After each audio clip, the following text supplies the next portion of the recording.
what was meant to be a tour of the Titanic wreckage. What exactly happened to it? Submersible imploded, killing 5 crew members on board. आखिर पता चल ही गया कि किस चीज ने खींचा था इस टाइटन पनडुब्बी को। दोस्तों, टाइटैनिक के मलबे के पास और ठीक उसके आसपास हुए इम्प्लोजन और पनडुब्बी अंदर ही अंदर चिपक गए और साथ ही चिथड़े उड़ गए। अंदर बैठे यात्रियों के साथ क्या हुआ या कौन सी चीज हुई, इसे समझने के लिए पहले आपको इसकी क्रोनोलॉजी समझनी होगी। क्रोनोलॉजी की किस प्रकार से ये घटनाक्रम हुआ, ये हुआ इस घटनाक्रम के पीछे जो सबसे बड़ा जो रीजन है, जो चीज है जो निकल कर सामने आ रही है, वो खुद ब खुद आपके सामने आ जाएगी। दोस्तों, अभी वैसे तो जांच चल रही है, लेकिन जांच के नतीजे आने से पहले कुछ ऐसे पॉइंट सामने आए, कुछ ऐसे क्लूज सामने आए हैं जो साबित करते हैं कि इसमें गलती कहीं ना कहीं पनडुब्बी की ही थी। जहाँ दोस्तों आपको बता दें, रविवार को यूएस नेवी जो थी उसे एक कैटास्ट्रॉफिक इम्प्लोजन का साउंड उन्होंने कैप्चर किया था, लेकिन वो जानते नहीं थे कि ये किसका है। ये ठीक उसी वक्त था जब आप समझ लीजिए कि टाइटन पनडुब्बी का संपर्क उसकी मदरशिप पोलर प्रिंस से टूट गया था।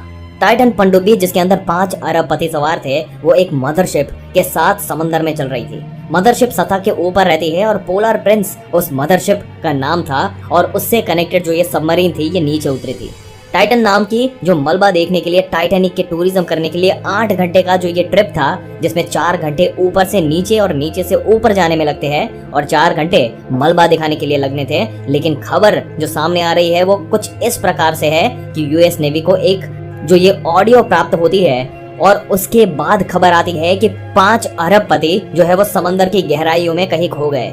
उनकी पनडुब्बी नहीं मिल पा रही है जो टाइटैनिक टूरिज्म के लिए गई थी। और तभी यूएस नेवी कुछ ऐसी खबर मिलते ही तुरंत जो रेस्क्यू टीम है उसे बात करते हैं और कैनेडियन टीम भी इसमें लग जाती है। एक सघन ऑपरेशन चल जाता है, सर्च ऑपरेशन चल जाता है, जिसमें आखिरकार जो कैनेडियन टीम है, जो कैनेडियन नेवी है, उनकी ROV को रिमोट ऑपरेटेड व्हीकल एक होता है, एक छोटी सी रोबोटिक डिवाइस जिसके समंदर के अंदर उतारा जाता है। और वो जब स्कैन कर रही थी तो टाइटैनिक के आसपास, उसके मलबे के आसपास के जो इलाके पर जो दिखाई देता है, जहाँ कुछ ऐसा दिखता है जैसे वहाँ कुछ फटा है, कुछ वहाँ पे उसको पड़ा हुआ मिलता है और उसके आसपास मिलता है टाइटन पनडुब्बी का पिछला हिस्सा जिसमें 5 अरबपति सवार थे। और उसके बाद सारी चीजें एकदम साफ हो जाती है, क्योंकि जो ये सर्कमफेरेंस था, जहाँ पर वो एम्प्लॉयड होने वाली जगह थी। देखिए दोस्तों, जिस प्रकार से जमीन पर हम चलते हैं तो लोगों को अपने फुटप्रिंट्स जो है वो मिलते हैं, उसी प्रकार से जो अनछुई जगह है, समंदर की तरह ठीक अनछुई जगह होती है, वहाँ कोई चलता नहीं है लेकिन वहाँ कोई मार्क बना रहे तो डेफिनेटली उसका बहुत बड़ा सिग्निफिकेंस होता है। तो कुल मिलाकर जो वहाँ फटने का जो इम्प्लोजन होने के जो निशान थे वो साफ दिख रहे थे, जो साइन इम्प्लोजन को बिल्कुल पनडुब्बी के साइज से मैच करता था और वो टुकड़े मिलना शुरू हो गए। दोस्तों, पर इस केस में पनडुब्बी तो क्या, जिससे ये कयास लगाए गए थे, अंदर बैठे जो लोग थे उनका बचना और उनका मिलना दोनों ही मुश्किल है। इस प्रकार की लहरें समंदर के ऊपर चलती है और वो किसी भी चीज को सैकड़ों किलोमीटर दूर तक फेंक सकती है। ठीक उसी तरीके से समंदर के नीचे काफी दबाव और प्रेशर रहता है और यहाँ जो करंट चलता है, यहाँ जो अंदर ही अंदर लहर चलती है, वो बड़ी से बड़ी चीज को किलोमीटर तक आगे या पीछे भेज सकती है। तो ऐसे केसेस में इनका मिलना तो बेहद मुश्किल है। लेकिन यहाँ पर जो सबसे बड़ा खुलासा हो रहा है, जो कि एक बाप और बेटा जो कि अरबपति थे, ये ब्लूम और उनके बेटे शॉन ब्लूम, इन लोगों को भी अप्रोच किया गया था। दोस्तों, स्टॉकटन रश जो कि ओशन गेट कंपनी के CEO थे, जिनका ये बेबी प्रोजेक्ट था, समझ लीजिए ये जो टाइटन पनडुब्बी थी और उसमें बैठकर लोगों को टाइटैनिक का टूरिज्म कराने का, टाइटैनिक के मलबे का टूरिज्म कराने का आइडिया ये इन्हीं कंपनी का था। और इनके CEO थे स्टॉकटन रश, जो कि इस पनडुब्बी के अंदर ही बैठे थे, जो दुर्घटनाग्रस्त हो गई और इनकी भी जान चली गई। इसमें बताया जाता है कि स्टॉकटन रश ने ब्लूम और शॉन ब्लूम, इनके बाप बेटे की जोड़ी को कांटेक्ट किया था और उनको भी यहाँ पे साथ लेने का प्लान था और इस मिशन में उन्हें भी टिकट सेल करना चाहते थे स्टॉकटन रश।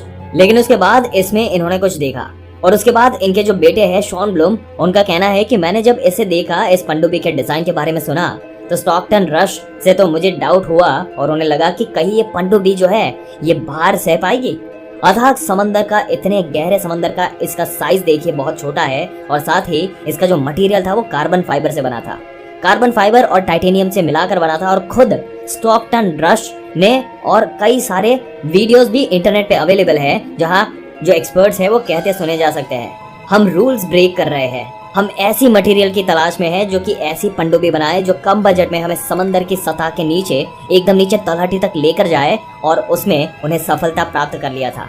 उनका कहना था कि बाद में जब एक इंटरव्यू उनका सामने आया तो ये जो ब्लूम और शॉन ब्लूम थे ये भी उस पनडुब्बी में सवार होने वाले थे, लेकिन उस टाइम उन्होंने मना कर दिया टिकट लेने से, और इनकी जगह पाकिस्तानी बिजनेसमैन शहजादा दाऊद और उनके बेटे 19 साल के बेटे थे उनको शामिल हुए, और वो अब नहीं रहे। तो जब से ये खबर उन्होंने पढ़ी, ये ब्लूम और शॉन ब्लूम ने, कि जिस सीट पर शायद वो दोनों होने वाले थे, ये दोनों बाप बेटे होने वाले थे, उनकी जगह कोई और बाप बेटा शहीद हो गया।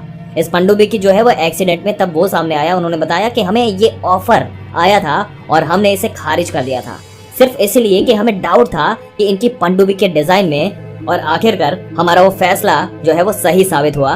दोस्तों देखिए, जो कार्बन फाइबर होता है उनको बनाते वक्त अगर इसमें कहीं भी कुछ एंट्री में फॉल्ट आ गई, या अगर सोचिए कोई छोटा सा डिफेक्ट आ गया, तो आप सोच सकते हैं कि पानी तो क्या 115 मिलियन पाउंड का जो ऊपर जो वाटर का जो प्रेशर वहां पे रहता है वो एक साथ पड़ेगा, और उसके ऊपर एक छोटा सा छेद, कहीं कुछ हुआ और कुछ भी डिफेक्ट हुआ तो उसको फाड़ कर चीर कर पानी अंदर घुस जाएगा और क्रश कर देगा।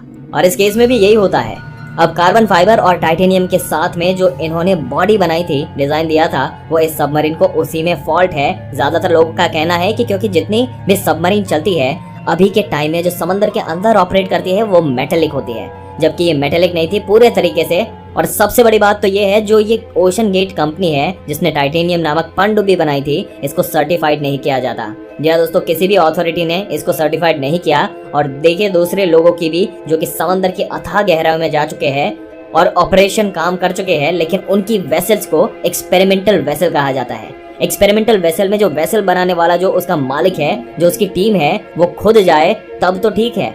ऐसा होता है तो बात नॉर्मल होती है, जब खुद उन्होंने बनाई और वो खुद ही उसको ट्राई कर रहे हैं। और दोस्तों आप जरा सोचिए कि 2.5 करोड़ की टिकट बेचने के बाद भी इस जहान की जिम्मेदारी यहाँ पे कोई लेने के लिए तैयार नहीं था।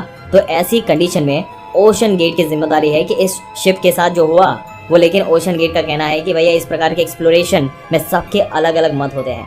सभी लोगों के पनडुब्बी का इस प्रकार का डिजाइन होना चाहिए, और सबके अलग अलग मत है। सभी साइंटिस्ट के अलग अलग मत हो सकते हैं और सभी अलग तरीके से इसको सही तरीके से भी बना सकते हैं। और दोस्तों इन्होंने बात ये भी रखी कि ये एक दिन में बनाई गई पनडुब्बी नहीं थी, ये 14 साल लगे, और इसको बनाने में ओशन गेट का बहुत बड़ा हाथ था। जी हाँ दोस्तों, स्टॉकटन रश है जो है कि उनके बारे में ब्लूम ने खुद कहा कि उनको भी टिकट कैंसिल कराने की बात कही गई थी, लेकिन उनकी रिस्क लेने की भूख काफी बड़ी थी।